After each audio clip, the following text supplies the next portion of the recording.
मेरे से सवाल किया, सर आपका सर आ रहा है, प्लीज एक बारी। उन्होंने मेरे से सवाल किया कि जो 22 प्रतिज्ञाएं वहां पर दोहराई गई, हाँ जी, क्या वो 22 प्रतिज्ञाएं आज के समय में प्रासंगिक हैं? राइट। तो मैंने उसका जवाब दिया कि देश के पूर्व राष्ट्रपति रामनाथ कोविंद जी वो पुरी के मंदिर उड़ीसा गए, उनको अंदर घुसने नहीं दिया मंदिर के अंदर। और मैंने दूसरा जवाब दिया, खैरलांजी कांड हुआ महाराष्ट्र के अंदर, कुमेर कांड हुआ राजस्थान के अंदर, जितेंद्र मेघवाल का मूछ रखने पे हत्या हुई, और इसके साथ साथ इंद्र मेघवाल की घड़ा छूने पे हत्या हुई, हाथरस की बेटी के साथ बलात्कार करके उसकी हत्या हुई, और अभी लखीमपुर खीरी में 2 बहनों का सामूहिक बलात्कार करके उनको फांसी पे लटकाया गया। मध्य प्रदेश के अंदर होली के दिन होलिका का पूजा करने पर दलित महिला को होलिका में जला दिया गया। कर्नाटक के अंदर मंदिर की मूर्ति छूने पर दलित समाज के एक परिवार के ऊपर 60,000 रुपए का जुर्माना लगाया गया। और इसके साथ साथ पूरे देश के अंदर हम देख रहे हैं लगातार दलितों के साथ जाति की वजह से उत्पीड़न हो रहा है। एक IPS ऑफिसर जिनकी पत्नी IFS ऑफिसर हैं, उनकी शादी थी तो पूरे गांव में उनको धमकी दी गई राजस्थान के अंदर, अगर घोड़ी पे बारात निकालोगे तो तुम्हें हम जिंदा नहीं छोड़ेंगे।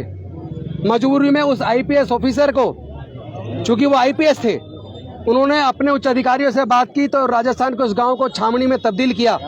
अगर भारत के अंदर एक IPS ऑफिसर जिनकी पत्नी IFS ऑफिसर हैं, उनको अपनी बारात घोड़ी पर निकालने के लिए इतनी धमकी दी जा रही है और उसको पुलिस की इतनी बड़ी मदद लेनी पड़ती, गांव को छावनी बनाना पड़ता है, तो मेरा यह मानना है कि जिस तरह जो परिस्थितियां डॉक्टर बाबा साहेब अम्बेडकर के सामने उस वक्त थी, जिन परिस्थितियों में जातिगत भेदभाव उत्पीड़न की वजह से उन्होंने उस वक्त ये निर्णय लिया कि उन्होंने बौद्ध धर्म की दीक्षा ली और वो 22 प्रतिज्ञाएं उन्होंने समाज के लाखों लोगों को दी। तो आज जब इस तरह की जातिगत उत्पीड़न की घटनाएं लगातार चल रही हैं, तो मैं समझता हूं कि आज भी जब तक भारत छुआछूत मुक्त ना हो जाए, जब तक भारत से जातिवाद खत्म ना हो जाए, जब तक भारत में दलितों को मूंछ रखने पर, मंदिर में प्रवेश पर, मूर्ति छू लेने पर, चूंकि अभी उत्तर प्रदेश के अंदर भगवान की मूर्ति छू लेने पर एक दलित समाज के व्यक्ति की हत्या कर दी, तो जब तक ये जातिगत उत्पीड़न खत्म नहीं हो जाता, जब तक ये छुआछूत मुक्त भारत नहीं बन जाता, मुझे लगता है तब तक वही परिस्थितियां आज भी मौजूद हैं और वही 22 प्रतिज्ञाओं का महत्व आज भी उतना ही है जितना उस वक्त था। ये मैंने जवाब दिया।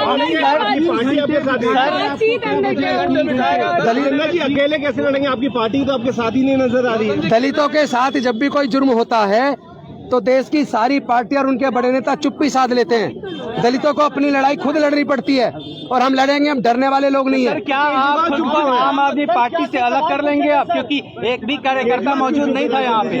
मैं डॉक्टर बाबा साहेब अम्बेडकर का सच्चा सिपाही हूँ, मेरे खून में गद्दारी नहीं है, मैं गद्दारी नहीं कर सकता। लेकिन अगर मेरे साथ होने वाले जुल्म पर इस तरह की राजनीति चलेगी तो मैं अपने समाज से चर्चा करके भविष्य के लिए निर्णय लेने के स्वतंत्र हूँ। लेकिन अरविंद केजरीवाल ने जी पार्टी पीछे हो गए, थोड़ा पीछे हो गए। मैं डॉक्टर बाबा साहेब अम्बेडकर जी के बनाए रास्ते पर चलता हूँ। मैं समता सैनिक दल का जवान हूँ। मैं भारतीय बौद्ध महासभा मिशन जय भीम का एक सच्चा कार्यकर्ता होने के नाते, एक कट्टर अम्बेडकरवादी होने के नाते, और चूंकि मुझे भारत के संविधान जो डॉक्टर बाबा साहेब अम्बेडकर जी ने बनाया उसमें मेरी गहरी आस्था है, इसलिए मैं किसी भी प्रकार का गैर कानूनी असंवैधानिक काम नहीं करता हूं। लेकिन जो लोग हमारे समाज के ऊपर उत्पीड़न करते हैं, मैं उनको एक और आज आह्वान कर देना चाहता हूं, बता देना चाहता हूं, अगर उन्होंने भारत को छुआछूत मुक्त भारत नहीं बनाया, अगर भारत से जातिवाद खत्म नहीं हुआ, तो ये 10,000 नहीं, भारत के अंदर करोड़ों लोग बौद्ध धर्म की दीक्षा लेंगे और बाबा साहब का सपना पूरा करेंगे। सामाजिक प्रोग्राम है ये। दिल्ली से लेकर पंजाब तक में आम आदमी पार्टी दलितों के बूते सत्ता में आई, तस्वीरें लगाई उसने बाबा साहब डॉक्टर अंबेडकर की अपने पोस्टर पे। तो क्या इस पूरी घटना ने आम आदमी पार्टी को एक्सपोज कर दिया है कि वह सिर्फ बाबा साहब की तस्वीर लगा के दलितों का वोट ले रही है, और जब एक बाबा साहब की बात करने वाला व्यक्ति, उसका मंत्री जब मुसीबत में है किसी ना किसी तरीके से, तो पल्ला झाड़ लिया उसने, एक्सपोज हो गई पार्टी? मैं किसी भी पार्टी पर, किसी नेता पे कोई आरोप लगाए बिना एक बात कहना चाहता हूँ कि पूरा का पूरा देश और दुनिया के अंदर कोने कोने से मेरे को लगातार फोन आ रहे हैं पूरा देश सब कुछ देख रहा है। पूरा दलित, आदिवासी, पिछड़ा, अल्पसंख्यक पूरा समाज एकजुट है और सच सामने आएगा। बात कर रहे हैं सर बाबा साहब मैं डॉक्टर डिप्लोमेटिक नहीं हो रहा हूं, मैं एकदम straight forward. Baba Saheb please don't try to put words in my mouth. बयान के साथ ही सिंपल क्वेश्चन मैं एक वकील हूं और मैं जवाब दूंगा। तो सेम ऑडियो मैं मेरे समाज के लोग तय करेंगे कि मुझे क्या करना है। मेरा समाज गद्दार नहीं है। सर एक आखिरी सवाल है, अरविंद केजरीवाल ने चुन लिया है कि डॉक्टर अंबेडकर और राम में से वो राम को चुनते हैं। आपका स्टेटमेंट आया कि आप बाबा साहब मैं डॉक्टर बाबा साहब अम्बेडकर को चुनूंगा, बाबा साहब के रास्ते पे चलूंगा, चाहे इसमें मेरी जान क्यों न चली जाए। मैं हर प्रकार के सेक्रीफाइस के लिए तैयार हूँ और मैं पैसे से वकील हूँ, मैं बेरोजगार नहीं हूँ। मेरा कोई रोजगार नहीं छिन जाएगा। आप इस्तीफा देंगे क्या किस चीज से? आम आदमी पार्टी से? क्योंकि पार्टी खड़ी नहीं है। मैं एक एमएलए हूँ, मैं क्यों इस्तीफा दूंगा? मैं जनता ने जिताया, मैं जनता को धोखा नहीं दे सकता, जनता के मुद्दे उठाऊंगा मैं। सर आपने ये क्यों नहीं वेट किया कि आपको? मेरे साथ मेरा समाज है, मुझे किसी की जरूरत नहीं है। पार्टी छोड़ देंगे अगर न्यायोचित तरीके से मेरे साथ लोग खड़े नहीं है, लेकिन मेरा समाज खड़ा है। मैं बहुत मजबूत आदमी हूँ, डरने वाला आदमी नहीं हूँ।